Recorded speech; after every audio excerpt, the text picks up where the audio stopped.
Hold my teeth. It's a late night of college basketball in Portland, Oregon, as the PK80 rolls on. This is day one, and in the motion bracket, Duke, Texas, and Florida have advanced to the semifinals. Our nightcap will have Ohio State and Gonzaga. The winner will get the Gators. Some of the top performances of day one. How about Marvin Bagley III? Oh, by the way, the freshman for Duke with another double-double. Andrew Jones of the Longhorns had to fight to get past Butler. They put the Bulldogs into the losers bracket. And then we witnessed one of the great shooting performances you'll see all year. Igor Kulichev, 26 points. The Gators barely missed. Welcome back to ESPN's Feast Week presented by Lowe's. You're watching the PK80 presented by State Farm.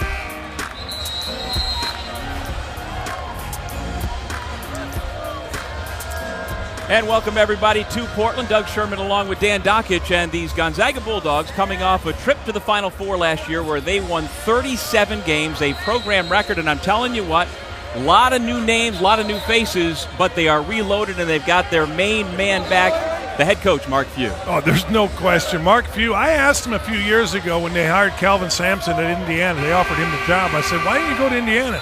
He said, I have everything I need here. I can win national championship here.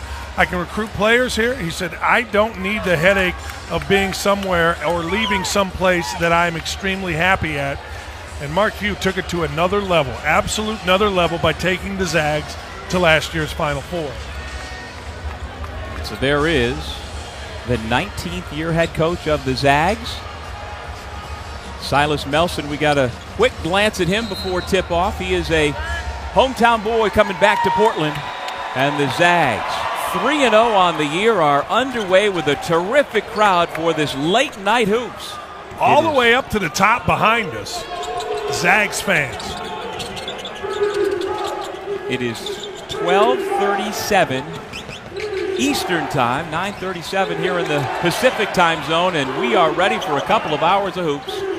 Ohio State with the basketball in the red unis, and that's Musa Jallow, their 17-year-old freshman, with the first 3 points. Musa Jallow of Bloomington, Indiana, reclassified this summer, got himself eligible to play Division I basketball, would have been a senior. He's been really good. He just knows how to play, does what he does, doesn't extend himself beyond what he can do. How important. Hey, a shoe went flying. With 10 seconds on the shot clock, the Zags continue to play. And there's the answer at the other end.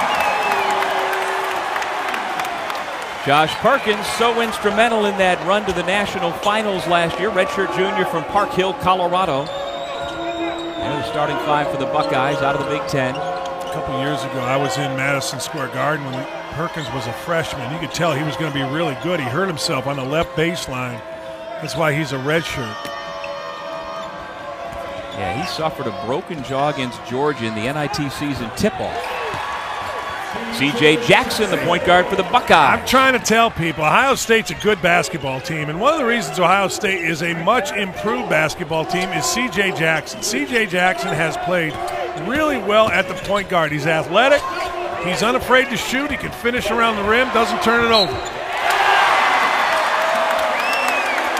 Count the basket and one for Jonathan Williams. The sneaker stayed on that time. Jonathan Williams, one of those guys that is going to play in the NBA from the Zags. He just shot faked, went right around the entire defense of Ohio State. Wesson with a very bad closeout. Bates Diop didn't come over and get in front and take a charge. This young man played his first couple of years at Missouri, scored 585 total points as a Tiger. He's recently joined the 1,000-point club total. And he's got his first 3 points here tonight. Zags on top 6-5. He is really good. He is really talented. He can go to the rim. You just saw there. Shoots it enough. Nice back cut. Oh! And the hammer by Jallow. Oh, man. C.J. Jackson got in the lane. And Jallow with the back cut.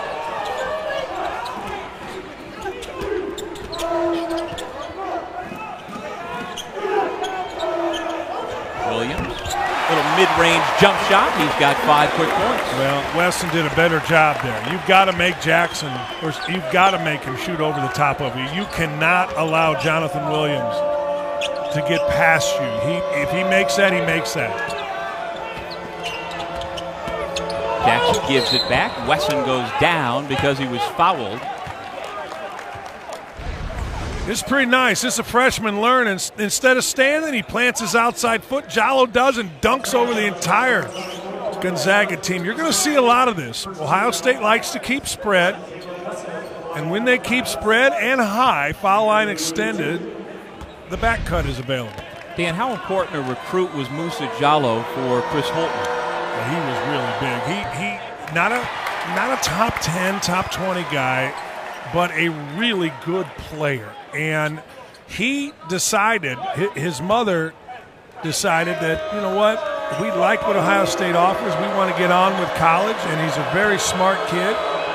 So, you know, he just got it all done in the summer and came right into the program. And from the get-go, he has been unafraid and has played really well. Yeah, Holtman had been on him when he was the head coach at Butler, and then when he got the job late in the cycle at Ohio State, there wasn't a lot left to go get. No, and it was a summertime thing without question, and it was a thing where I think it surprised everybody. You know, Chris Holtman shared with us yesterday, Dan, a terrific story that when he was offered the job this past summer to take the Ohio State job, he reached out blindly to Mark Few. He got Mark's phone number, texted Mark Few, had never met him, and actually didn't meet him until yesterday, but he wanted to get Mark Few's opinion on leaving Butler for Ohio State. Well, the reason being, obviously, is at Butler you've seen 2 national championship games. Mark Few has taken the same kind of school to a Final Four now, and one of the most successful teams in the country. So it's natural. You know what else Chris Holtman did is he reached out before he took the job. He reached out to Thad Matta, the previous coach, and wanted to get his opinion. Wanted to almost get his blessing for taking that job. Matta had been at Butler. Holtman had been at Butler, so there was a connection there. Coach Matta had a wonderful run as head coach of the Buckeyes. Had a lot of talent come through Columbus. Coach Holtman looking to do the same. Buckeyes with the basketball, tied at 8. The winner gets the Florida Gators in the semifinals tomorrow night. Jackson, the point guard, gave him a little space and he buried it. That's his strength. I misspoke earlier. Jackson had been turning the ball over too many times for Chris Holtman's liking, but he can do that. He can go to the rim, he can finish, and he can shoot it. Pick and roll, Tilly. Waits for the defense to go by and lays it in. Now that's hard for Wesson. Tilly made a really nice move. He set a nice screen, showed himself. You know Gonzaga is going to share the ball. The difficulty for Wesson is playing 2 things. Playing the ball screen and then getting back to a rolling man. It's just tough for him. Ball poked away, and Silas Melson is going to be called for the personal foul. Can't give C.J. Jackson room. I know the numbers say you can. He's only 4 for 18, but that doesn't matter. You let him click his heels, he's going to knock it in. Buckeyes up early on the Zags. ESPN's exclusive presentation of college basketball is presented by State Farm. Talk to an agent today at 800 State Farm. And in part by Want It All from Nike Basketball.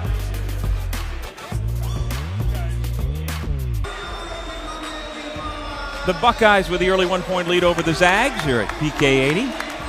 And this front court for Ohio State, well, it's got some size. It's got a little bit of senior leadership. The Buckeyes in Jayshawn Tate have a very solid performer in the Big Ten. Yeah, he's going to be he is really good. He rebounds it. He can drive it. I'm not sure Micah Potter is going to play today. Dan Wallenberg came over and told me that he didn't know that he would play. He's got an ankle. Well, the Buckeyes have one of their all-time great front court players, former #1 overall pick, Greg Oden, around the team for a 2nd year in a row. He's a student assistant who is able to help coach the bigs for the Buckeyes. Yeah, he goes to class every day. He doesn't take online. He goes to class every day. He's got himself really in a good place. He got married, and the kids on the team just absolutely love him. He's the nicest guy. He loves being involved, and it's a tragedy what happened to him physically in the NBA. And he's he would have been one of the all-time greats. And again, he was the first overall pick in the draft by the Portland Trailblazers. So coming back to this city means something. His best friend in the world is a guy named Brandon McDonald. He was a friend from back in Indiana who moved here to Portland and stayed in Portland. So he's got a connection still to come back and see his buddy. But he is a full-time student, taking 14 credits this semester.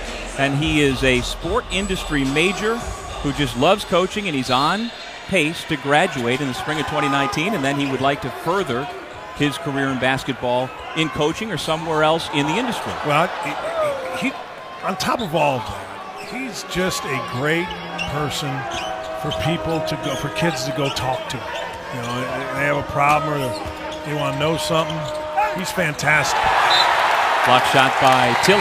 You know what? During their practice yesterday for Ohio State, I sat and chatted with Greg Oden for 15 minutes, the most unassuming former #1 overall pick you'll ever meet. Yeah, that's who he is. He was like that when he was a kid in high school. Just a good guy. And you see Mike Schrage right there, assistant coach. His father played for Bob Knight and was one of his captains at Army. And Mike was a manager at Indiana when I was an assistant there.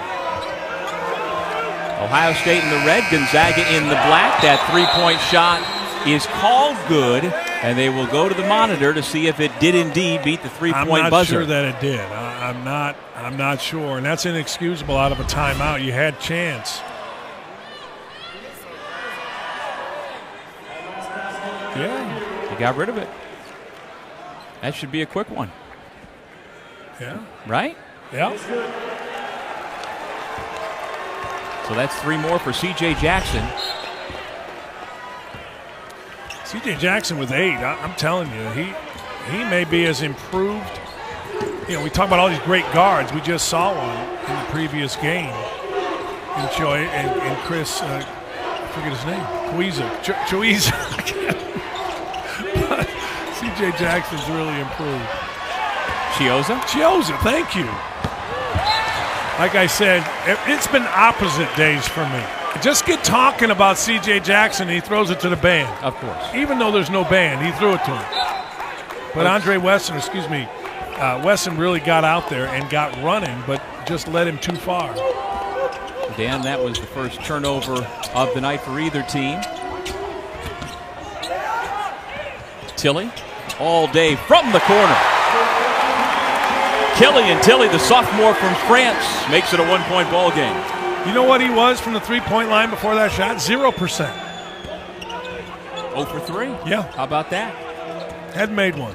I'm guessing the other 3 might have been contested. That was about as clean a look as you'll ever get. And he looked like he's been doing that for a while. Shot clock at 10 as Jallo lets loose. And Tilly clears the rebound. Well, Tilly is every bit of 6'10", 215. Into Williams. It's a bad matchup here. That's a bad matchup for Ohio State, but Jallo fought it pretty good. Jayshawn Tate spins into the lane. Can't get the roll. Tate misfires, and Tilly with another rebound. That's his 3rd already. Nearly 6 minutes gone. Perkins guarded by Jackson. Nice extra pass. And Williams lays it in. It's giving him a hard time, giving Ohio State a hard time. Middle ball screen. This time Gonzaga moved the ball a little bit, then got into the high middle ball screen, reversed it. Ohio State has not been able to play the ball screen and then defend the screener. Jonathan Williams, 7 points to lead everybody so far. And we've got a foul on the drive. Tilly was open. But Tilly hasn't been this wide open. Jayshawn Tate's helping in the lane. Wesson stops and just lets Tilly go for some reason. And then the high-low. And Wesson is really struggling playing both the screener and the dive man. Caleb Wesson with the free throw. You know, one thing about Gonzaga in the early going, Dan, they've had great balance. They've got 6 guys averaging double figures, and that doesn't even count Rui Hachimura, who's averaging 9.7 per game. And you can tell real quick that nobody cares who gets what. You know, a little bit like what we saw out of Florida in the first game. This team moves the ball to each other. and they're not going to have an Eagle. Leading score is only at 13 points a night. Yeah, that's Perkins, and we just got to look at Hachimura, who is their 7th leading scorer at just under 10 per game. So no real surprise. But what you also do notice is, man, Gonzaga has some big bodies on them. I mean, these kids, if you still call Gonzaga a mid-major, you're out of your mind. Well, you haven't been paying attention. Right. This is major bodies. It looked like Jayshawn Tate got a piece of that pass. Indeed, he did. Also, Andrew Dockich has come into the game for Ohio State. Graduate transfer from Michigan by way of Quinnipiac. Yeah, an odd deal.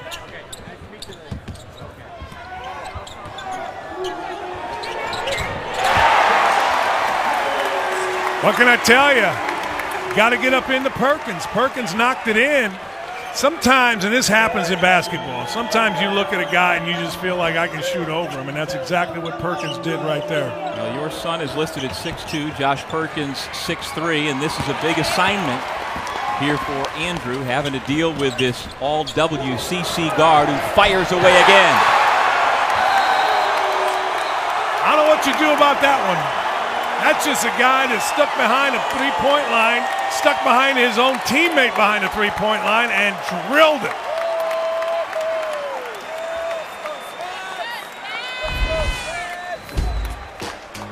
Got to have your hands up when you got Perkins. You got to make him put it on the ground. Perkins comfortable, drilled it, and then he came back and drilled another one from deeper.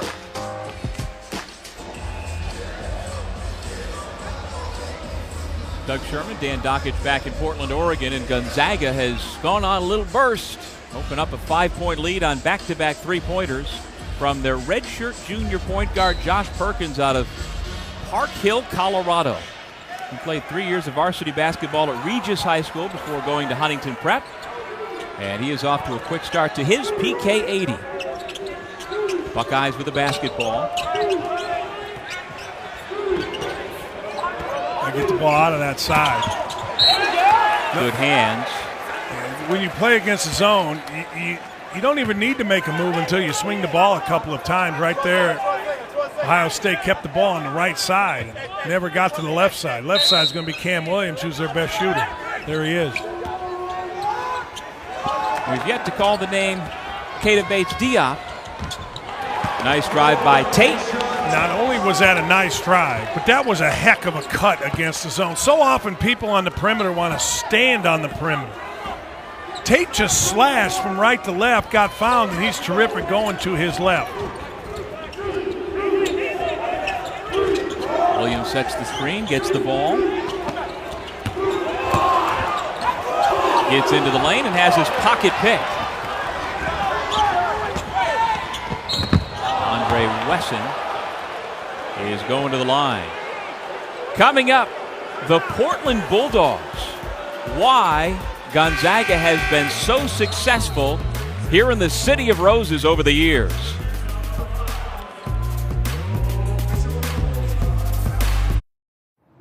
Rip City is one city, but we 5 districts deep.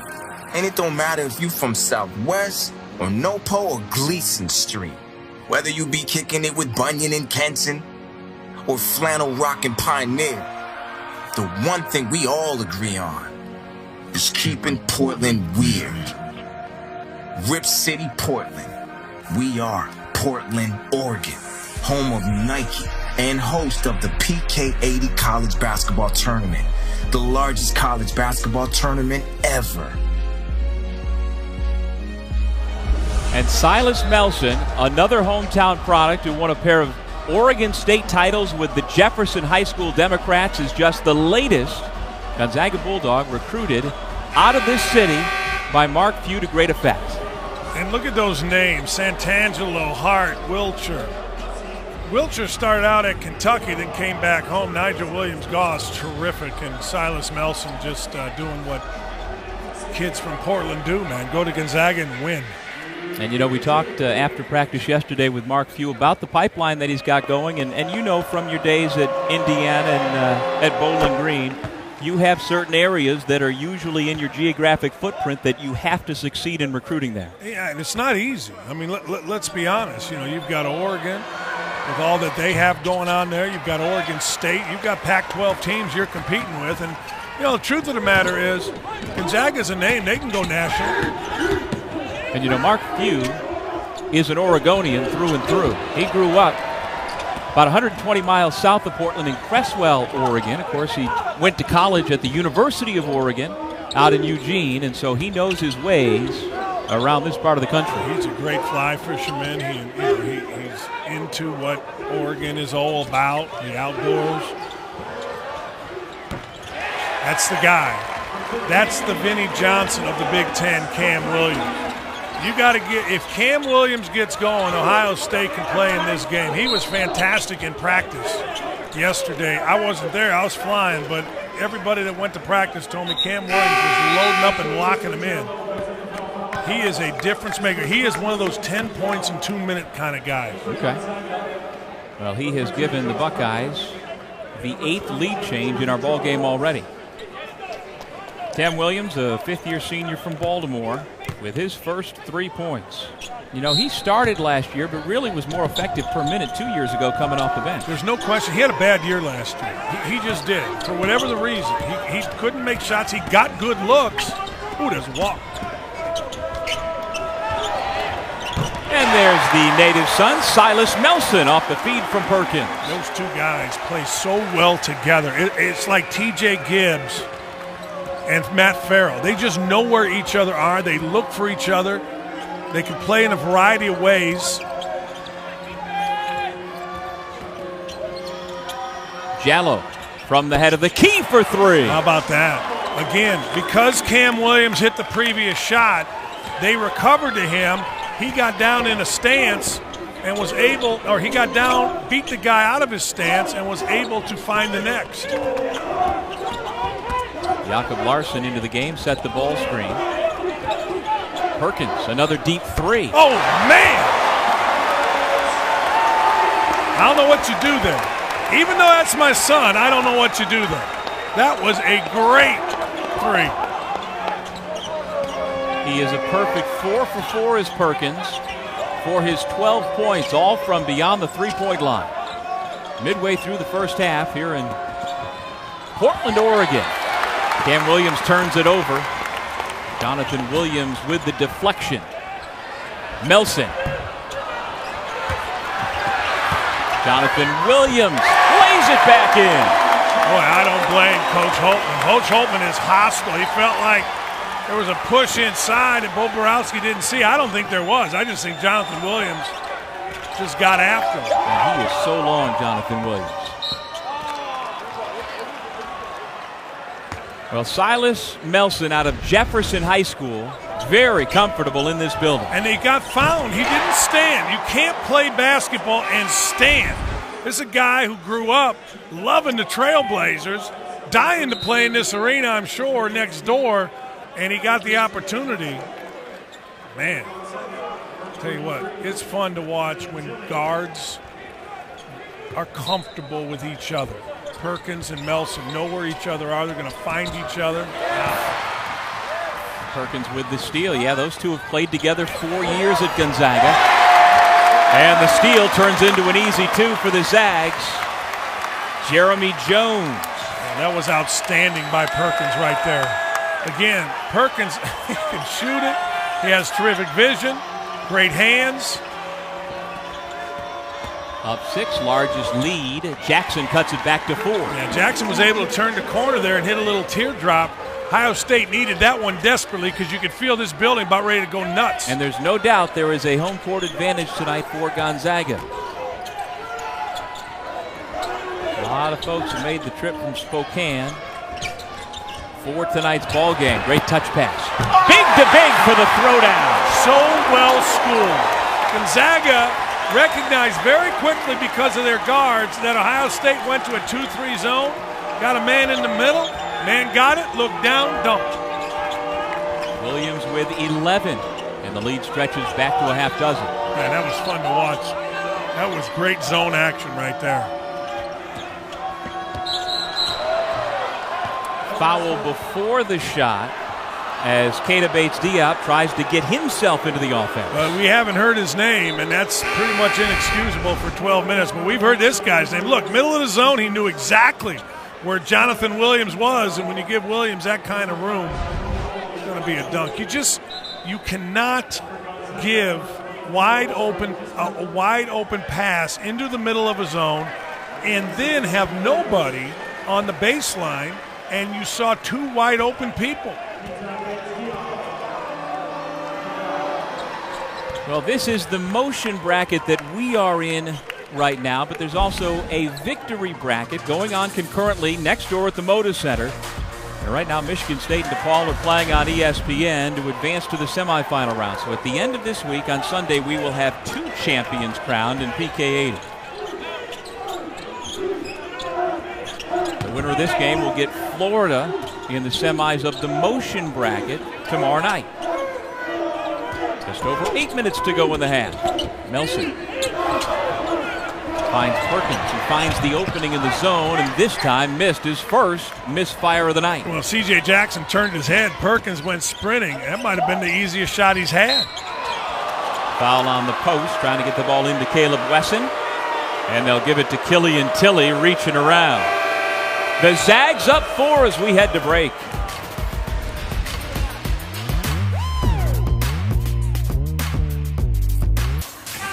Well, Josh Perkins so far is having one of those nights, Dan Dockich. Josh Perkins has been fantastic. I mean, he has lifted up, knocked it in. He's 4 for 5. And right here, he just caught it, eyeballed it, and drilled it. In fact, the shot that he missed was probably the most wide open that he was. Just got a little off balance. He wasn't used to not having a hand in his face. Well, he came into the game hitting 46% of his three-point shots, and he has missed just one so far tonight, 4 out of 5. Well, if you're Ohio State, right now, 8 minutes ago, you have done a really good job of getting Gonzaga into foul trouble. You got 8 fouls against them, so you can't come down and just settle. You have to take the ball inside, either high-low or drive it. Reason there's a discrepancy, people immediately turn to, well, we're getting jobbed by the refs. No, you're not. Ohio State is taking the ball to the basket and getting the ball to Wesson, and Gonzaga is making all their threes. It's pretty simple. They sure are. 6 made threes by Gonzaga. Still not as good as Florida was earlier tonight in their quarterfinal win. I get Keita Bates-Diop going a little bit and look to Wesson inside. Wesson was really working there, and C.J. Jackson missed him.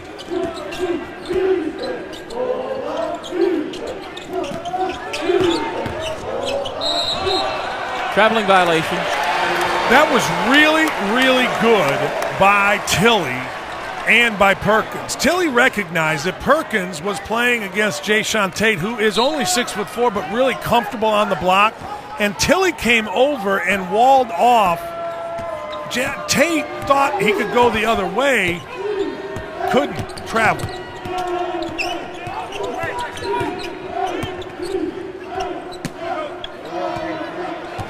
Williams with his head up, backing down, draws the double team, brings it back out to Perkins with 10 on the shot clock. A little more two-man action. Now they'll try the other side.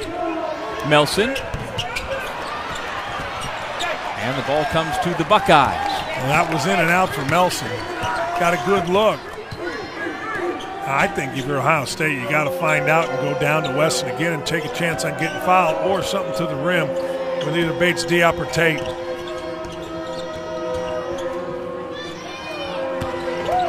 Bates-Diop. Running shot, no off the glass. Long rebound, stays with Ohio State, which reloads. See, that's what you're able to do. Ohio State has athletic guys, and if you take the ball and take it to the rim, you get a chance to get a second shot. Tate. Tilly's got it.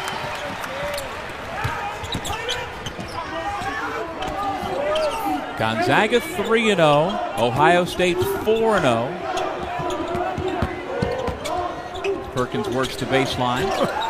Do they find each other? Step back 3. See, you're not going to make those all game. He made 3 of them, and they were all difficult shots. But if you keep taking those, you're going to miss a ton. Well, another Big Ten team in this PK80 next door and having a ball game. Michigan State, 4th ranked, is being pushed by DePaul. I love the job that Dave Lato has done at DePaul. He's the last guy taking the tournament. He's back after a couple stints different places. But, man, I tell you what, he has done a really good job. They played Ohio State down the wire in opening their new building. DePaul within 8 of Michigan State there. A couple of minutes ago was a 4-point game. Jonathan Williams has it knocked away by Tate. Here come the Buckeyes. Same defense. They walled off on a double team. Tough shot by Jackson. Zags back the other way. They've got numbers 5 on 4 if they hurry. Lob into the paint. Nice job defensively by Caleb Wesson. Perkins took it to the face, and he is down.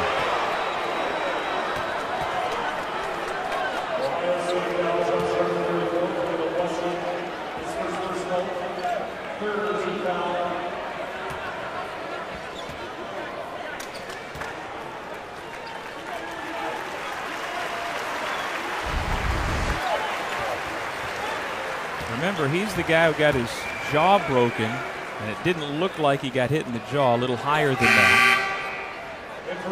What do you make of what Caleb Wesson was doing there? Not sure. I think he saw the ball right there. In slow motion, this is going to look a lot worse than what it was in real time. I think he saw the ball and was trying to tap it out of there.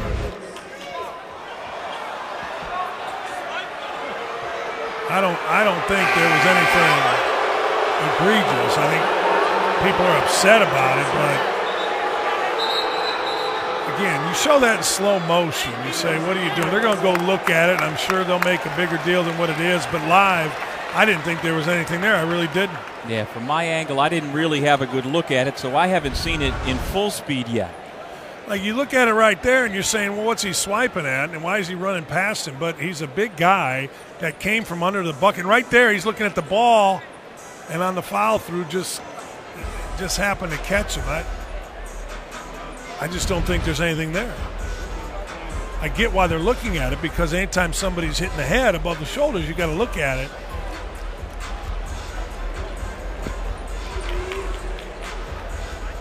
And so they have sent both teams back to their respective benches. Good to see Perkins back on his feet, still talking with one of the trainers.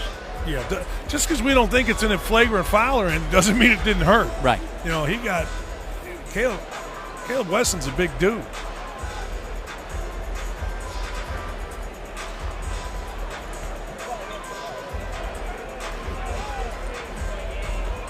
Now all 3 officials will take a look and come to some sort of conclusion between the 3 of them.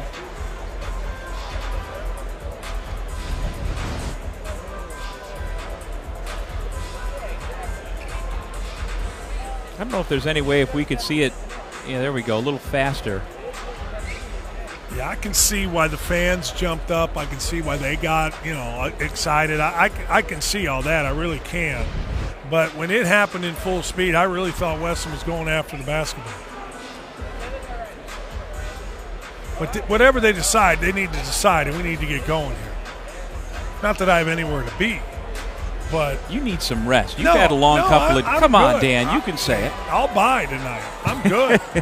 I'll stay as long as you guys want to stay too. But you know what? You got to go a little bit.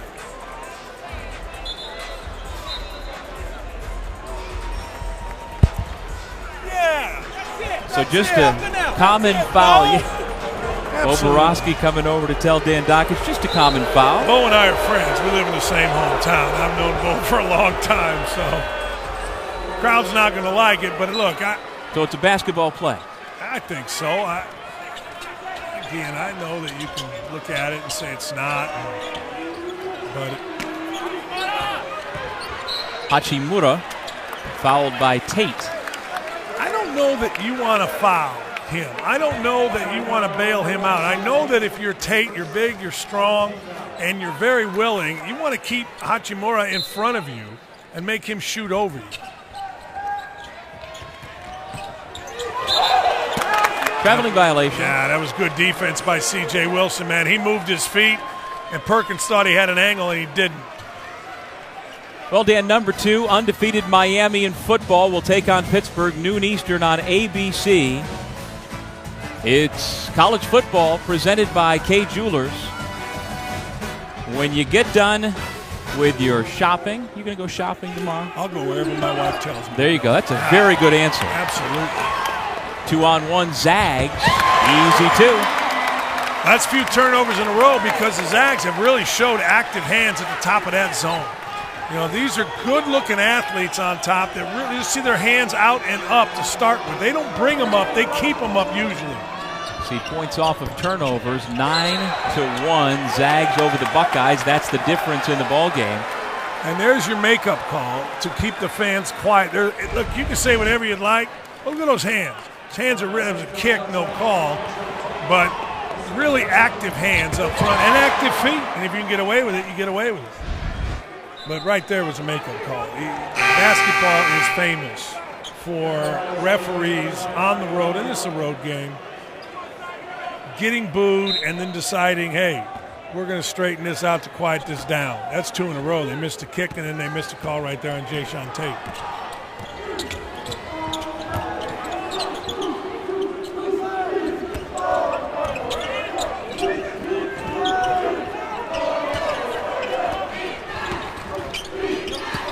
Hachimura, tough shot, and a charging foul call. Great defense. Absolutely great defense. Setting up in the lane. Andre Wesson, the sophomore, there took a charge. ESPN's exclusive presentation of college basketball is presented by State Farm. Talk to an agent today at 800 State Farm. And in part by Lowe's. Hurry in today for huge savings on all things winter.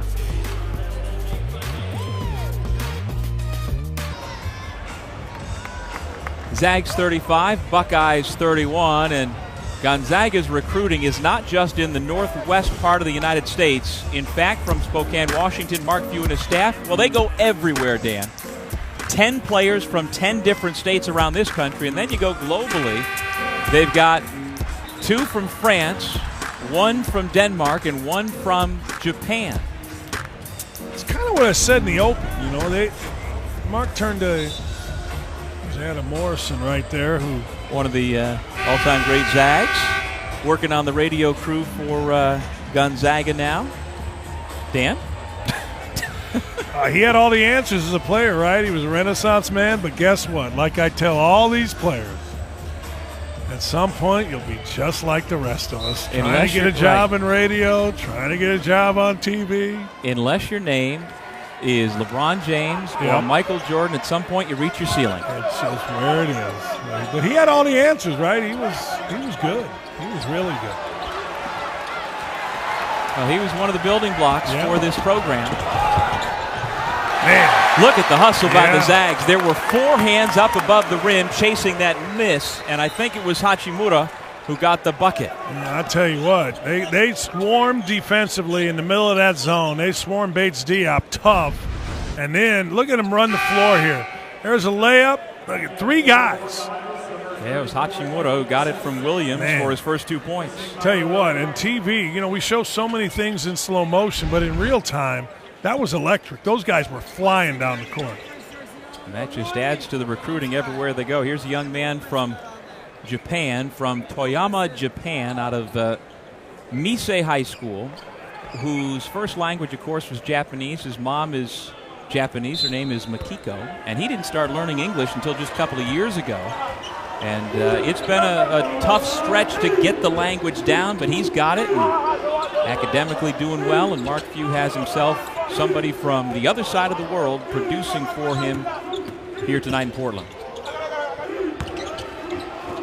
Tough pass. And the Buckeyes turn it over again. It's been a number of possessions now where Ohio State has really not had good possessions. They got the ball in the middle to Bates Diop. He got swarmed. You see right there, I thought C.J. Jackson might have lifted up and tried to knock a shot in there. What they have to do now is figure out where are we comfortable. And so far today, the most comfortable Ohio State has been is posting up Caleb Wesson and getting him the basketball. Well, how has Keita Bates-Diop got only one shot from the floor in the first 17 minutes? Yeah, you know, they tried to go to him right there. They swarmed. They really paid attention, but what they've really done is they just kept him short. Hachimura's wraparound pass goes out of bounds. You have to keep Keita Bates-Diop in front of you and make him jump over you. He is really good at slithering past or really good at sliding around. They've done a nice job with him. They've doubled him in the middle of the zone.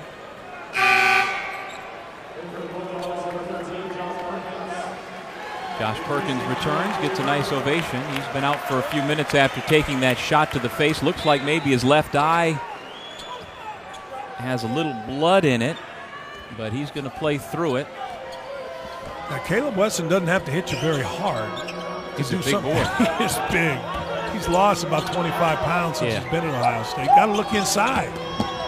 Well, he clears some space, and Jackson had his shot blocked. Yeah, it make them easy. Guys stepping in, you just throw it right to him.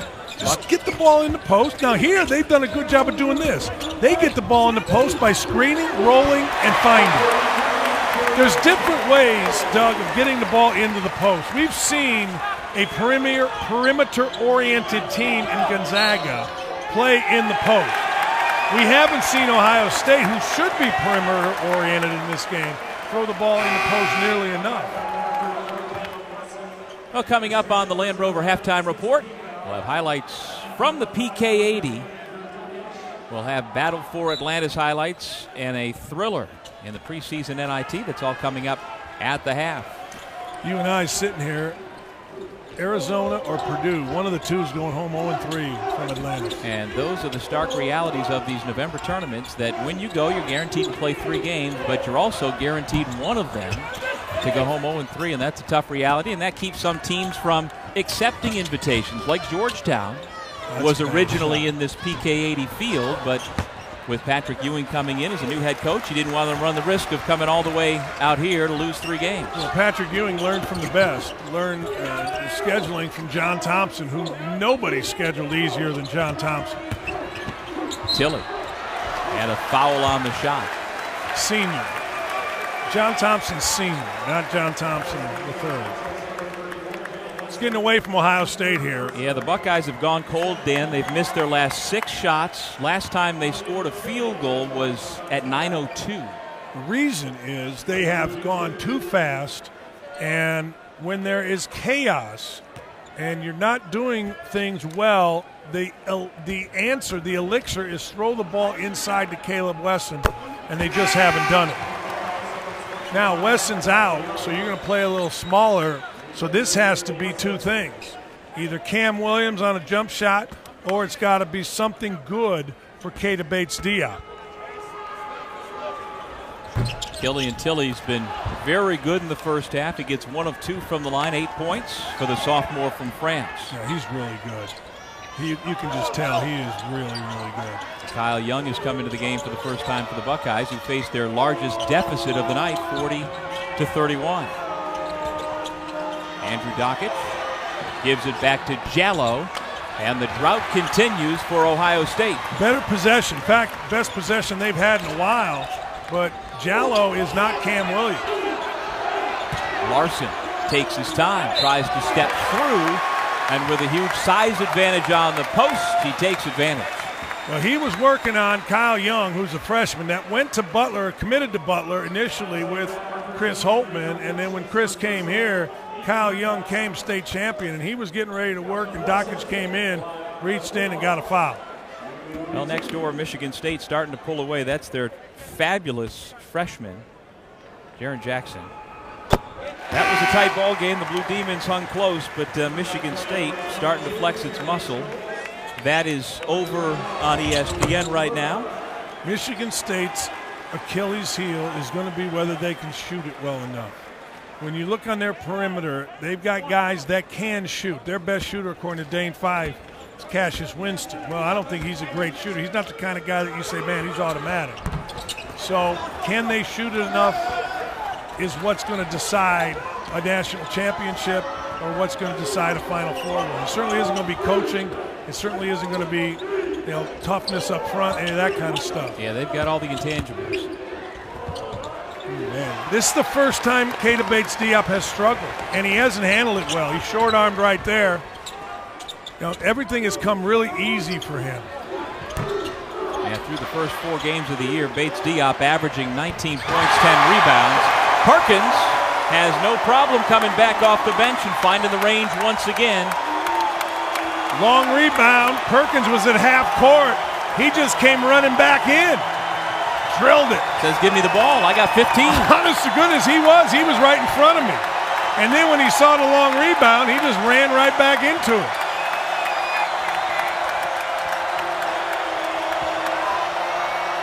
Bad shot. Very bad shot.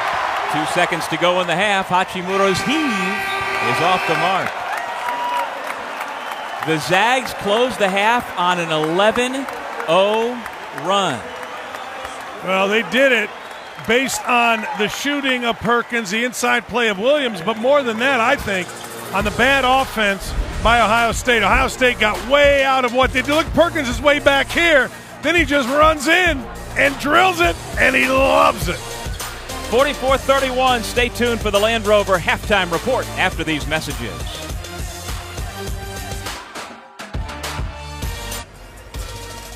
This halftime report is presented by Land Rover, above and beyond.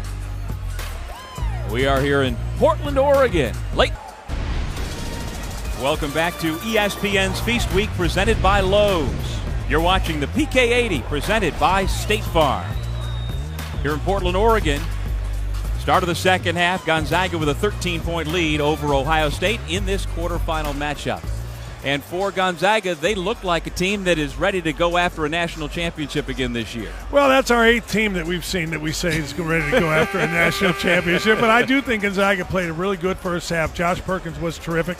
He knocked in 5 threes. Jonathan Williams got him off. But I thought it was their defense. I thought their active hands in their zone. I thought they kicked the ball around, kicked the ball up and away from Ohio State, doubled the post. I thought Mark Few's team was really well set up defensively. We haven't seen anything out of Keita Bates-Diop yet, and that's a function of the defense. 0 for 3 from the floor for him.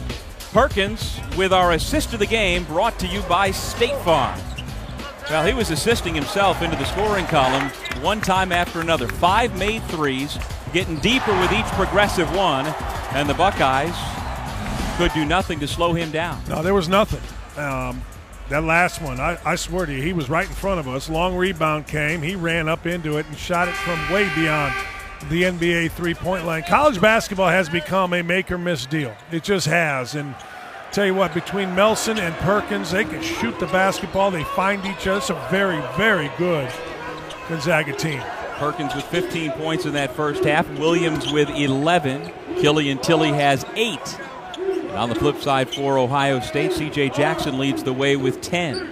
There's Jonathan Williams in deep, couldn't get the roll, and a foul on the rebound. See, I like that. Even though they're making threes, Mark Few is not going to let them come out and just start jacking up threes. They moved offense, they moved the ball, they stepped in Williams, and it got a good look. So often, the coach falls in love with the made shots just like the players do. Well, let me put it to you this way. If Josh Perkins shoots 5 of 7 all the time from the three-point line, he's going to lead the world. He's just not going to do it. So, you know what? Let's get it inside and play inside out. Good work by Mark Few. Jayshawn Tate, we saw in that first half, receiving a little treatment. He had a small abrasion, small cut under his eye, no stitches. He's all right and plays on. Killian Tilly with another rebound. That's his 8th. Well, foul trouble kept Corey Kispert on the bench for most of that first half, still looking for his first points. Well, He'll try again. This is a function of Keita Bates-Diop not going nearly as hard and letting offense affect him on the backboard. He had a chance to get that ball, and he's gotten everything for the first 4 games. He had a chance to go get that. He didn't, and it resulted in a 3.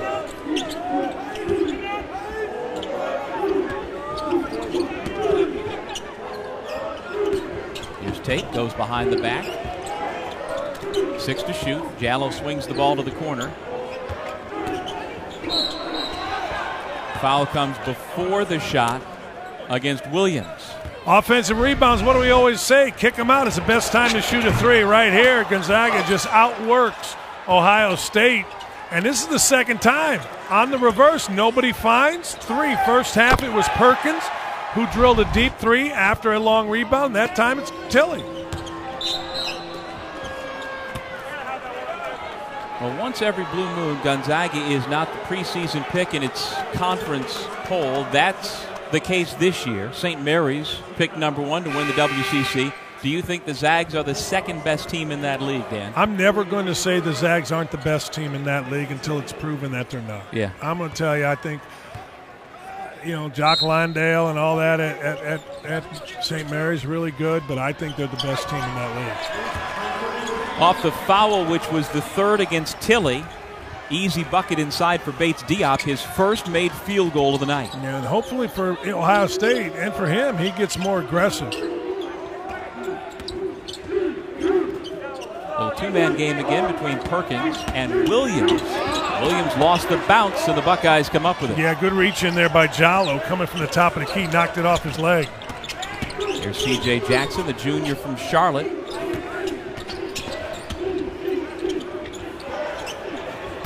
Jallo around and out. Hachimura back into the game with the rebound for Tilly. I just don't think you need that if you're Ohio State. It's 2 in a row for him. I said Tilly earlier. That's Kispert. He is on fire. He's stepping into him nice. His team, I think he took a shot in the first half. His teammates have found him quick 2 times. Yeah, he only played 3 minutes, picked up 2 fouls, didn't take a shot. He's 2 out of 3 here in the second half. Jackson lost the handle. Here comes Kispert. Instead of for 3, it's for 2. 8 quick points for the freshman from Edmonds, Washington. You might get a timeout if you're Chris Holtman. I tell you what, Ohio State gave up there. It's one thing to get beat, but I tell you, Gonzaga is playing hard, and they are very, very sharp. Guy makes 5 threes. He don't care. He's going to get it to the guy who hasn't taken a shot yet. Smart by Perkins. Kispert hit the last one. He went back to him, and now in transition, just too fast. And Perkins being a leader, man, getting the crowd going. And a good crowd here.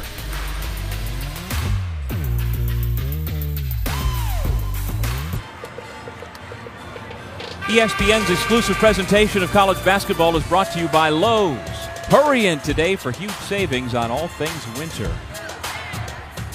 With Dan Dockich, I'm Doug Sherman here in Portland, Oregon. Josh Perkins, the 4th-year junior from Park Hill, Colorado, has been the catalyst for the Zags, who have really put this game in their hip pocket for now with a 19-2 run over the last 7:20. Yeah, and not only offensively, but defensively, I think the Zags have been really on point. They've made everything difficult. Nice play out of the timeout.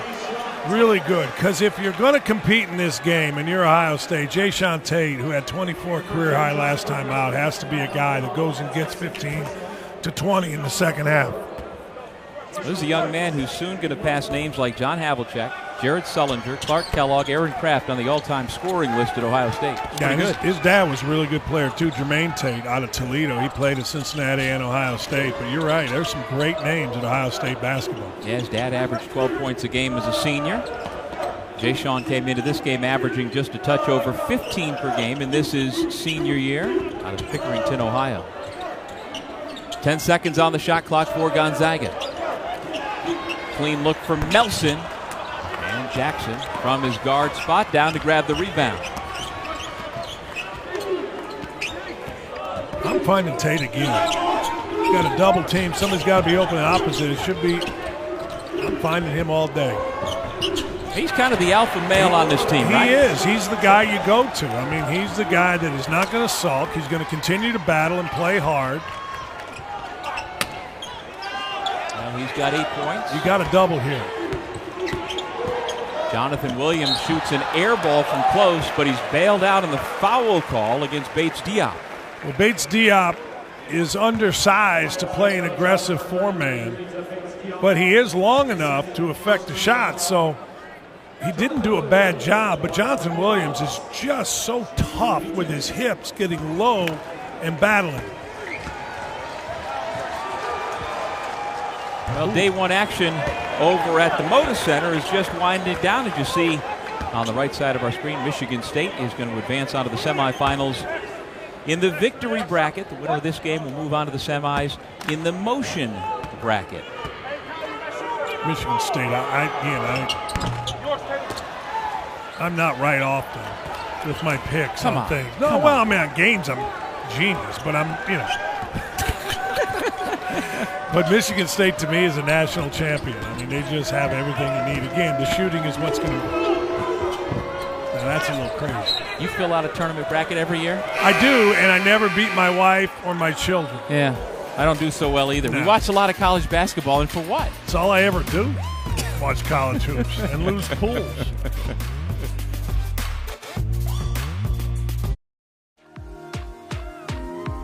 The phrase, "there's no finish line," comes from a Nike ad. Where did you think it came from? Facebook? The PK80 College Basketball Tournament on ESPN. Well, Nike, of course, was born in the state of Oregon, as was Mark Few, who grew up 2 hours south of here in Cresswell, Oregon. And from a very early age, he was wearing nothing but Nike. I grew up with Nike. I was in Eugene going to all those track meets that when Nike got started. I wore the first pair of Nikes I think that probably ever came out. I think I was in 2nd or 3rd grade, and I've literally grown up with this company. It's the only shoe I've ever worn all my life. And indeed, he's wearing a pair of Nikes tonight. Of course he is. What are you wearing? I'm wearing Nike. Or no, not tonight. Tom McCann. Nike. But I've had Nike on all day. How about the Nikes? Everybody in the tournament field, every one of the 16 teams and the players all outfitted head to toe in Nike, and they all got their choice of black Nikes because that's what Phil Knight's favorite color is, black. So we're here celebrating his 80th birthday, so everybody's wearing black on their feet. I thought Phil's favorite color was green. Well, that's a distant number 2. I think black in terms of his attire. Well, you know, the man who purchased those first pair of Nikes back in the early 70s for Mark Few is his dad, Reverend Norm Few. And the man who's always got lollipops with him at a ball game. Hey, he's got his lollipop in. Has a whole bag full for folks around him. Checking out how his son's team is doing here tonight. Well, he's got lollipops because they win all the time. If they lost all the time, he'd have a flask. Well, you know, he's a longtime Presbyterian minister who actually officiated his son's wedding back in 1994. Although Mark's wife, Marcy, didn't make the trip from Spokane. There's a bucket by Corey Kispert, all 10 of his points in the second half. Marcy didn't make the trip here to Portland because their 2 oldest boys have basketball games they're playing in, so she's got to stay there, and Mark brought the 2 younger ones with him here to Portland. You know, there's nothing better, right or wrong, whether it goes good or bad, than watching your kid play. You enjoying tonight? Not really. But it's early. Man, I tell you what, these guards are something. These guards, I've seen good guards all week. We saw 1, 2 or 3 this first game for Florida, but I've seen Matt Farrell. I've seen the kid Tremont Waters. I've seen really good guards over the last 4 games, but these 2 guys are as good a pair as you're ever going to see. They find each other. They shoot it. They don't care. Good teams in college basketball more often than not have veterans in the backcourt who handle themselves well, and that's exactly what the Zags have. Perkins, played big roles on big teams, and now it is his team this year. Hachimura missed the layup. Bates Diop lost track of Melson coming from behind him, who poked it out of bounds. Hey, there's nothing better than a guard that can play all over the place. To be a point guard now, you've got to be able to play inside out as well. He gets in the lane, Melson does, and just keeps his chin on the rim and flips it. Knocks it in. I'm telling you, these 2 guys make everybody better while they're making shots, while they're talking, while they're the most enthusiastic guys on the team. I mean, that's about as good as you can do. Yeah, and over the years, Melson has waited his turn. He's gone from a defense glue guy to a guy who is still a defense glue guy, but now he scores more points. Yeah, it's pretty really good. It's really fun. I mean, look, not that we didn't know this, not that we didn't know that Gonzaga was pretty good. Everybody knows somebody's got to get in the middle of this zone. that's it right there. You just look, if a zone's going to play you out top, and you've got a willing post guy, you've got to just throw it in there and live with the result. And Wesson has been a willing post guy. Perkins lobs to the rim. Williams couldn't corral it. And it's Ohio State basketball. Look, everybody's out high, okay? So step up. Look, I see 4 guys outside the lane. Andrew Dockage just finds the post, and that's an easy basket. And he gave it to him in the right spot so we could turn away from the defense, right? Yeah, but, when he had position like he did, you could throw that anywhere. Okay. And that's a tribute. That's what happened the other night when Shaq Morris for Wichita State decided, I'm not losing. Yeah. They're down 18. He just went and stepped in on everybody. Corner 3, off the mark for Williams. Ball comes to Dockage, and back to Williams, who fumbled it out of bounds. Williams tried to one-hand. It might have been deflected by Kispert, but that was a chance for Ohio State with a decent look by Cam Williams to get this at least where it's interesting. You get it to 13, you're 1 bucket away from 10, and get it under 10, now you're in business. Yeah, this kid looked good. Ooh. Drag that pivot foot. Hey, Kispert, there are 3 kinds of shooters in the world. There are ones that you think it's always going in. Okay. There are ones that are good enough that you let shoot.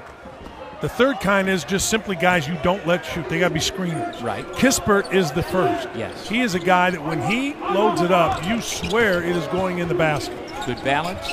Feet underneath him. Squared shoulders. Andrew Dockage missed on the runner along the baseline, and here come the Zags with numbers. Perkins glances over his shoulder and then absorbs the contact for the foul.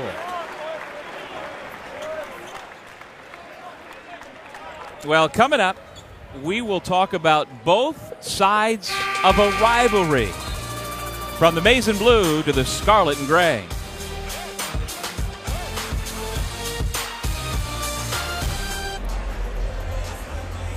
Back in Portland, Oregon, Gonzaga holding on to a 16-point lead in this quarterfinal of PK 80. And it's not always easy playing both sides of a rivalry. We've got a little hoop scoop for you. And in the history of the athletic departments between arch rivals Ohio State and Michigan, Andrew Dockage, Dan Dockage's son, is the first hoopster to go from one side to the other. That can't be easy, Dan. I don't think it was easy for him. He said he went back to the first football game with Derek Walton and Mo Wagner and all those guys. They got introduced, given Big Ten champ rings, and people weren't very, very happy with him. Call him a traitor at all, but you got to do what you got to do. There's only been a couple others that have. And in football, it's happened a couple of times. And J.T. White actually won a national championship in football in the early 40s, then went and fought in World War II, came back, went to Ann Arbor to finish up his schooling, and won another football national championship for the Wolverines. That's pretty good. Well, and now it's incumbent on Andrew Dockage to help lead Ohio State, as I predicted, to a Final Four. Not looking Final Four-ish right here. Well, we should also mention there was a brief stop this past summer at Quinnipiac University, so it wasn't just a quick move to Columbus from Ann Arbor. He went to Hamden, Connecticut for a few weeks. He did for 5 weeks and was able to transfer. And I got to tell you, Baker Dunleavy is going to do a great job with Quinnipiac. They've already done a really good job. Lost on a buzzer beater to Colorado, but his 4 or 5 weeks there were great. Here again, you got to look for the step-in post. You got a 3-2 zone. You've got guys high, so the step-in post is going to be there when you overload a side. Jayshawn Tate fouled before the shot. What you try to do is you try to create a triangle, take the ball away to the right, bring it back to the left. Guy in the corner, guy on top. They have to be guarded, and it allows one-on-one on the block, which should be Wesson.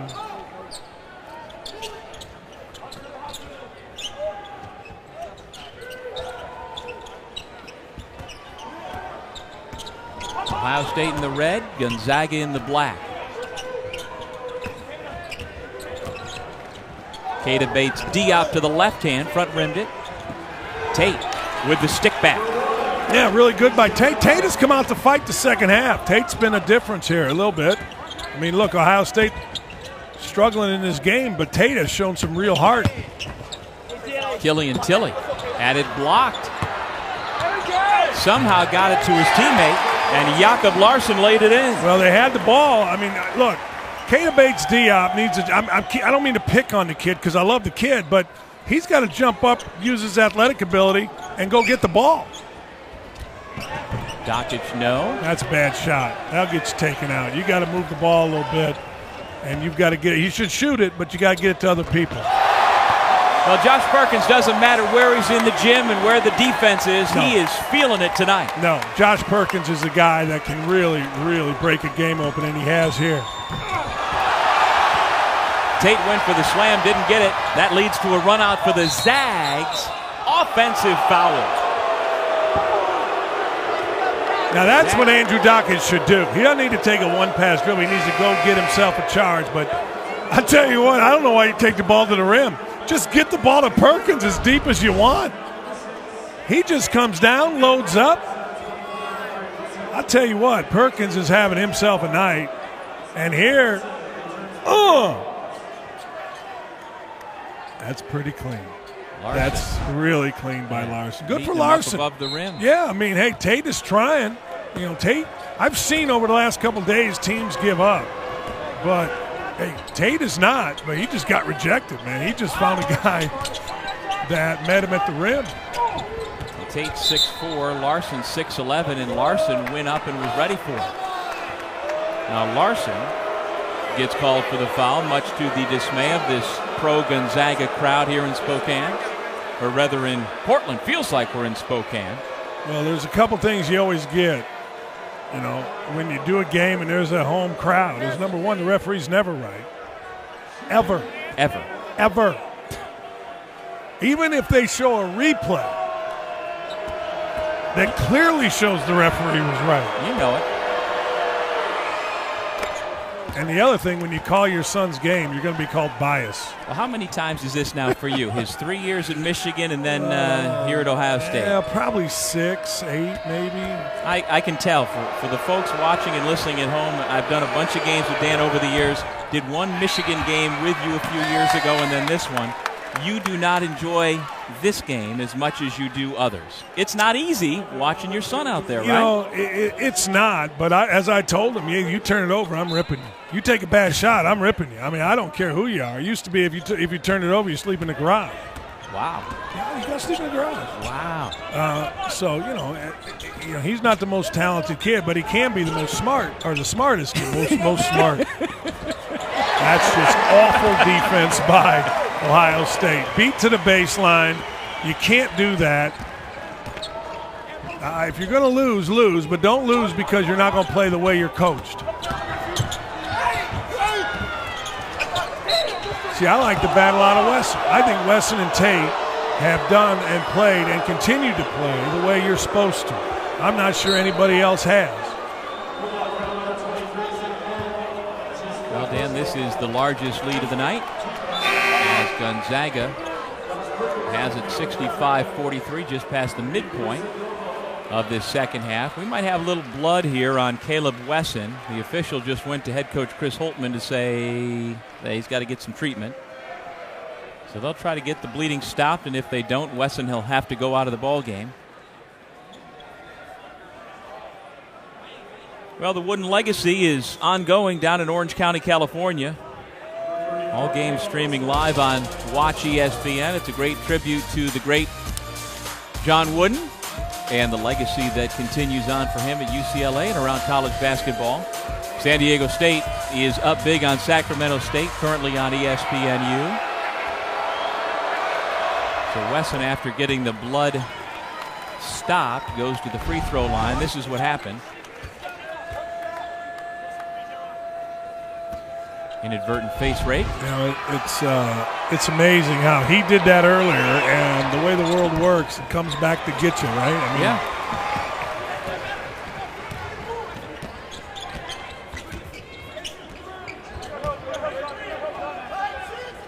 Surprised he doesn't shoot it from here. He should. I agree. Kespert, nice dump off down low. And the free throws are coming for Larson. One of the things that you're seeing is Gonzaga's really moving fast. Gonzaga is moving faster offensively than Ohio State can keep up with them defensively. So when they decide to go, which means either throw it on the block or drive it, Ohio State's a step behind, which leads itself to layups or fouls. And the 17th ranked Zags have done a good job sharing the basketball, making good passes. I think they're great. Yeah. Like, if Wichita State's the sixth team in the country and Notre Dame beat them, this team is right there with them. I don't know where they should or should not be ranked. I haven't seen everybody in person, but I will say watching these guys today, along with Florida, has been really fun.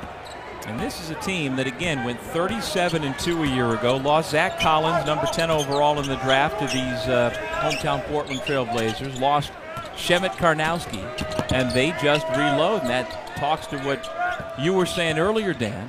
This is no mid-major. They are just reloading. Mark Few's got it going.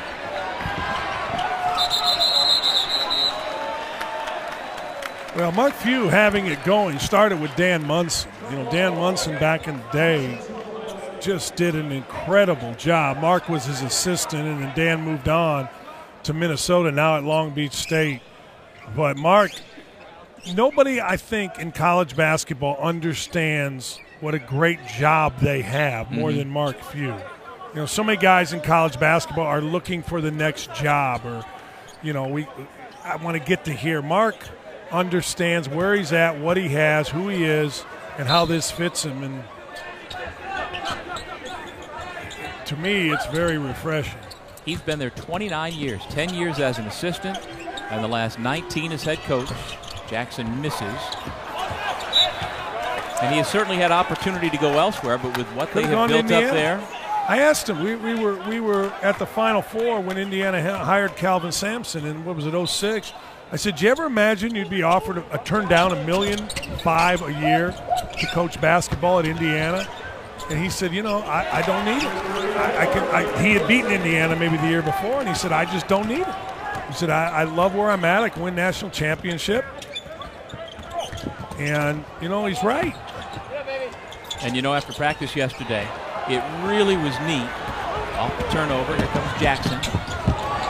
It was neat to hear him reflect upon the Final Four experience. He said a lot of times you hear or you think about something, you imagine it's going to be something, and then it's not. It doesn't live up to it. He said it lived up to it and then some, and to be able to share that experience with the people he has spent the last 30 years at Gonzaga building it with, he said it was priceless. You know what I thought was cool?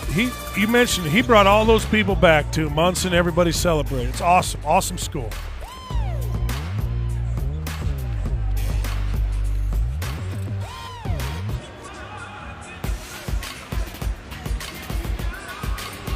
Well, there are many things to be thankful for on this Thanksgiving. For Gonzaga, they're certainly thankful to have the big lead over Ohio State. I'm thankful to be sitting here with Dan Dockich having a little fun at 2:15 a.m. East Coast time. We just realized that and realized, man, no one's texting. No one other than Gonzaga fans whining about me, you know, apparently too biased about Ohio State. That's all I'm getting. I'm getting nothing from the East Coast. But then you said, hey, it's 2:15. Well, you and I just came in for this night session. Jeff Goodman has been running around since this morning. Jeff, what have you got in your mind about this first day of PK 80? You know, I'm thankful I was able to work with, think of this quartet. I started with Bill Walton. I moved on to Jay Billis. Then I went Sean Farnham and finished with Dan Dockich. Like how, what a day. I mean, like, this is a day for the history books. Nobody's ever done that and survived it before. You went from best to worst. All right, well, listen, I'm no comment whatsoever. But it was one heck of a day. I mean, you talk about Carolina starting it off, sure. And then you watch Duke struggle against Portland State, and Arkansas gets a big win over Oklahoma, and the Butler-Texas game is, as you guys, you know, is a little bit ugly, but Texas needed that one, and UConn, again, they needed it. They get Oregon, and Florida looks the best. Of any team I saw today, by far, the Gators looked the best. I mean, that offense was clicking.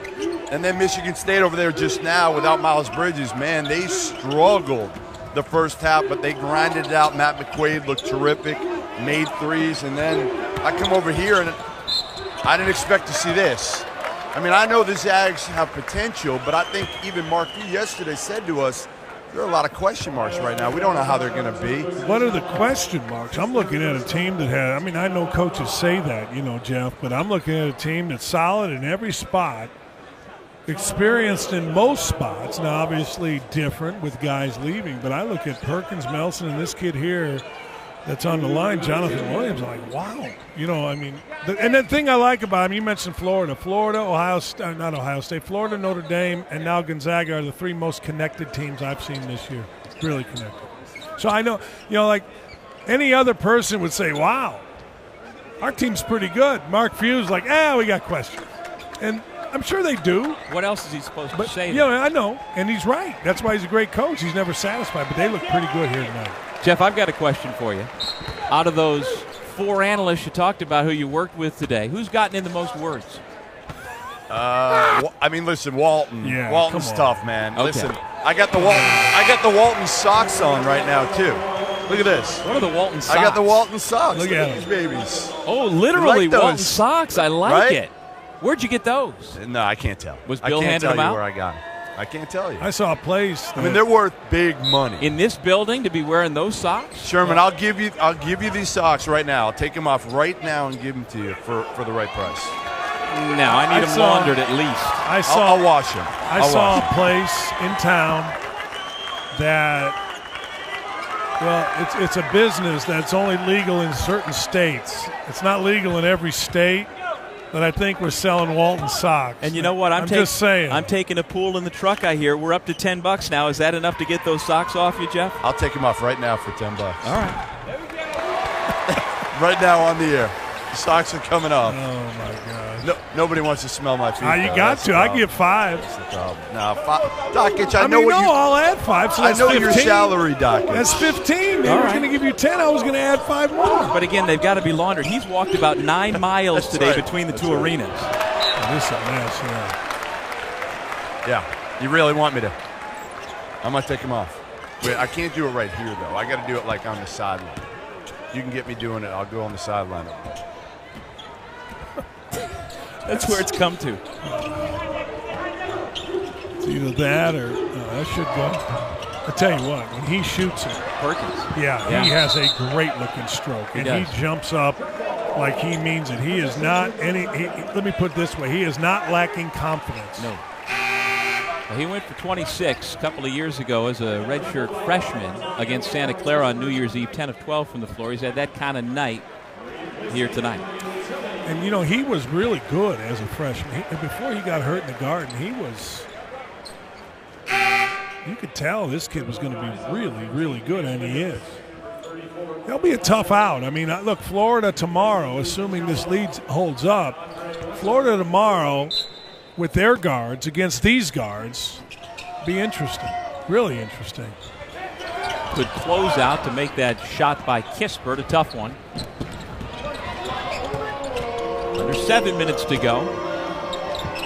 Williams steps into a 3 and buries it. There you go. He's got to make. Telling you, he can make 3 in a row here and make this at least a little bit sexy. Now the Buckeyes were down 13 at the break. They're down 17 right now.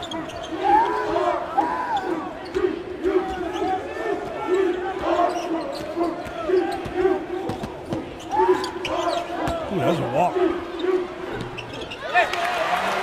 Not if they don't blow the whistle. No, that's exactly right. I thought he shuffled his feet, but what are you going to do? They didn't, and he made a tough shot. He being Williams, man. He just flipped it in over people. 15 points for the redshirt senior out of Southwind High School in Memphis. Foul goes against the Buckeyes. A charge on Tate. Number 3. You know what I like about Jonathan Williams? He knows who he is. Yeah, that's a good point. And he knows I'm going to go down on the block. I'm going to whip you. I'm going to get to my right shoulder. I'm going to jump hook on you. Yep. And there are so many guys that are either auditioning, you know, for the next level. I got to show my whatever I got to show. He just wants to win and goes and does what he does. This is no revelation. You know, he was the most outstanding player in the conference tournament last year, first team all-conference, and doing what he does. Right. Right. I mean, that's exactly right. I mean, he is not the most skilled guy out here, but he may be the guy who does what he does better than anybody out here. There he is, making things tough in his matchup with the freshman Caleb Wesson, who's just fouled out. Caleb Wesson went and tried to bury him, and Caleb Wesson was told at one point, stop, and he continued, and the referee was right there. And as odd as this sounds, this was a pretty good night for Caleb Wesson. Caleb Wesson didn't get a whole lot done. He has only 2 baskets, but he's been to the free throw line 10 times. He has 3 offensive rebounds. This is a game that first time that Ohio State has played anybody really good, and he showed up. It's about right here. Referee said slow down, and then he didn't. When you're that big, it's tough to slow down. It is.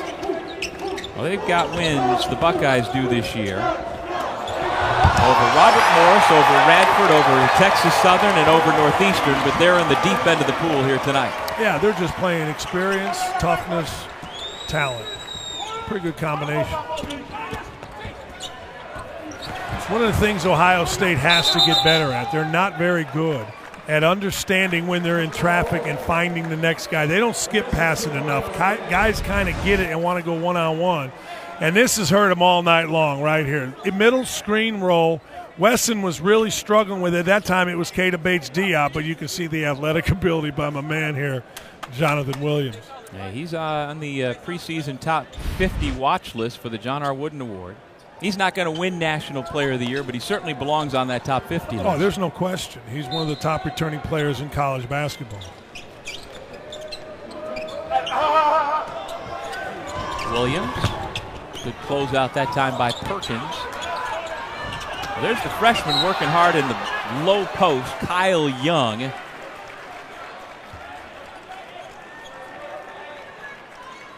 Well, Thanksgiving is all about football and the PK80, and on Friday, got a big game for you on ABC. Number 2, undefeated Miami taking on Pittsburgh. Can the Panthers spoil the undefeated run by the Canes? No, that's going to be a 100-point game. Miami's going to win by 627. The turnover chain is going to be all over the place. I don't know Pittsburgh's coach's status. I don't even know who he is, but he's going to have a problem after the game. And Miami's going to have to beat Clemson to get in the Final Four. It's funny, you know, as the turnover chain has really taken root. The Canes have gone from winning every game by 2, 3, 4 points to blowing people out. You know, there is something to that. There's no doubt. Somebody tried to use it the other day, too. Like Oregon maybe tried. You can't copy someone else's stuff. Okay, so if we get to the ACC championship, as Williams now has 19 points, get to the ACC championship in football, and you've got an unbeaten Miami losing to a one-loss Clemson. Do they both get into the college football playoff? Look, here's what's going to happen. I say this every year, and every year I'm right. It's all going to play itself out. It is. It always plays itself out in college football. It just does. And so everybody says, well, if this team beats this team, but this team beats this team, and that team has one loss, I'm telling you, it's going to play. That's my answer. All right, let me ask you this. Okay. One-loss Clemson team, or one-loss Miami team, or a one-loss Ohio State team that runs a table, beats Michigan, then beats Wisconsin. Miami. Really? Yeah. Right. Just to tweak you. Oh, you know, if any Ohio State fans are still listening, I will say this. How many losses do the Buckeyes have? Oh, they already have 2. What am I talking about? Yeah. All right, they're out. No, they're not out. I'm telling you, they are not out. They wouldn't beat Miami. No, I don't think so. They wouldn't beat Oklahoma. I'll tell you this, starting tomorrow, all you're going to hear out of me all day long is Jim Harbaugh needs a win. $6 million. Now, Urban's my friend. I'm not going to lie to you. He was my neighbor. When I was fired at various jobs, he was great with me. But I'll tell you, Jim Harbaugh needs to beat somebody good. You just can't keep beating Indiana, Illinois. You got to beat your rivals. Yeah. There's no question about that. Brady Hoke, 24-7. Jim Harbaugh was 24-7. Brady Hoke had a decent record against rivals. I think Jim Harbaugh's 1-6 or 1-7. Well, perception dictates reality a lot of times. The perception is I agree. Coach Harbaugh is that guy. But you're right. When you break down some of the numbers, it's hard to differentiate between him and Coach Hoke. You know, losing to Michigan State, right? Yep. That's where Urban Meyer, the time from Bowling Green to Utah to Florida, he's been great against rivals. Whatever he does, it works. But this is going to be a heck of a game on Saturday.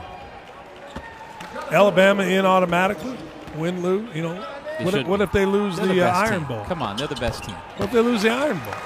That's a good loss. If they lose the Iron Bowl, would they be in the conference championship game? No, right?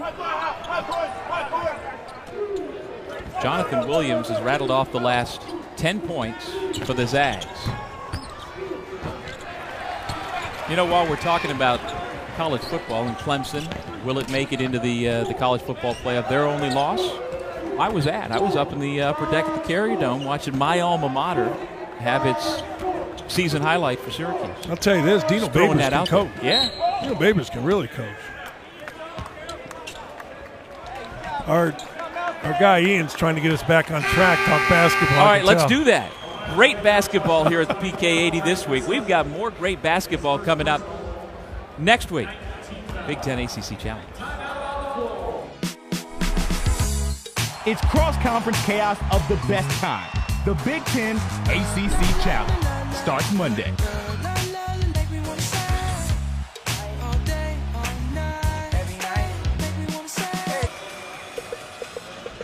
ESPN's exclusive presentation of college basketball is presented by State Farm. Talk to an agent today at 800-STATE FARM. Ken Dockich, Doug Sherman, and we've been talking all night about this run that Gonzaga has had that's now nearly 2 decades long. It's continued here tonight with this impressive performance against Ohio State and will advance on to face Florida in the second semifinal tomorrow. The Zags arrived a long time ago, and there is no end in sight for this program. Oh, gosh, no. I mean, look, the way Mark Few and his staff recruit and the way they stay with who they recruit, meaning they're going to recruit guys that fit into their system. And that's it. They don't take chances, really. They find guys that fit, and they go teach them, coach them, play a great schedule, and win games. It's not, let me put it this way, it is not nearly as easy as Mark Few and Gonzaga make it look. Like, I watched John Stockton's kid David play, right?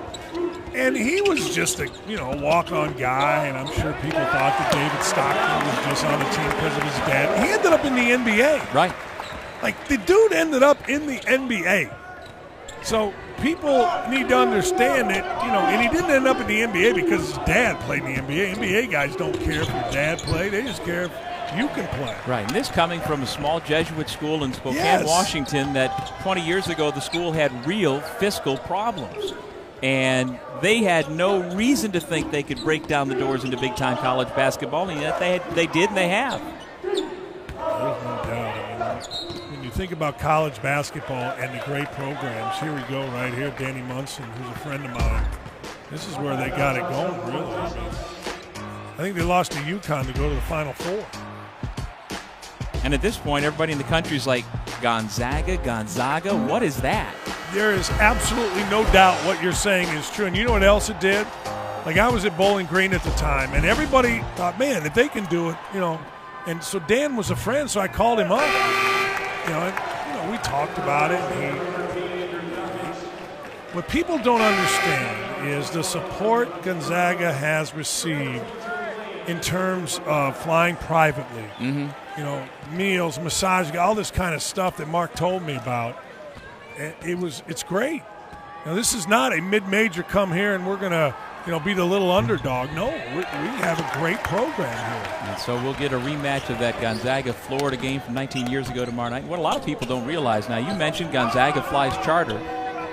Pac-12 doesn't do that. So when you're recruiting against the Pac-12, that is a huge advantage. And you know what else Pac-12 doesn't do? Pac-12 doesn't win like he wins every year. No. Go to the finals not every year. We go to the Final Four. Look, when you think of the great programs in college basketball, Gonzaga is there, period. And not going anywhere. And don't tell me who they play against. Danny Munson back in the day, they played everybody. I mean, that was what they did. That was their motto. We're going to play everybody. Yeah. Williams fires away with a shot clock down. And as far as I'm concerned, they have taken nothing away from St. Mary's for what it has built, but Gonzaga has lifted that entire league by their sheer force of nature. 1,000%. You know, if you're going to come weak in that league, Gonzaga's going to kill you. And so that's the bar for everybody else. Hachimura for 3. He shot it like he's been doing it his whole life.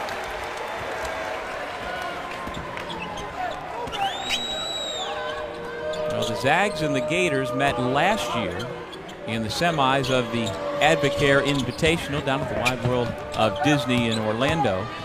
And the Zags beat Florida that night, 77-72. Get another chance to see those two teams hook up late tomorrow night here at the PK80. Andrew Dockich is fouled. And so number 13 in scarlet will head to the line. Wanted to say red, but it's scarlet and gray. It looks red to me. Well, you like these? Blood red. The Nike. They've been sliced up. A handsome young man with a good full head of hair. Yeah, he is. He's a very, very good dude, man. Fun dude to be around, and his mother did a great job raising him. His mom's in the stands here tonight checking things out. His mom's tough, man. That's his mother right there in the glasses. His sister to the right, of course, checking her phone. His stepsister. There's his mother, his sister, his stepsister, who's going to Harvard to play softball. And then to the right is my current wife. There she is. There she is. Their phones are about to start blowing up if people back east are still awake watching.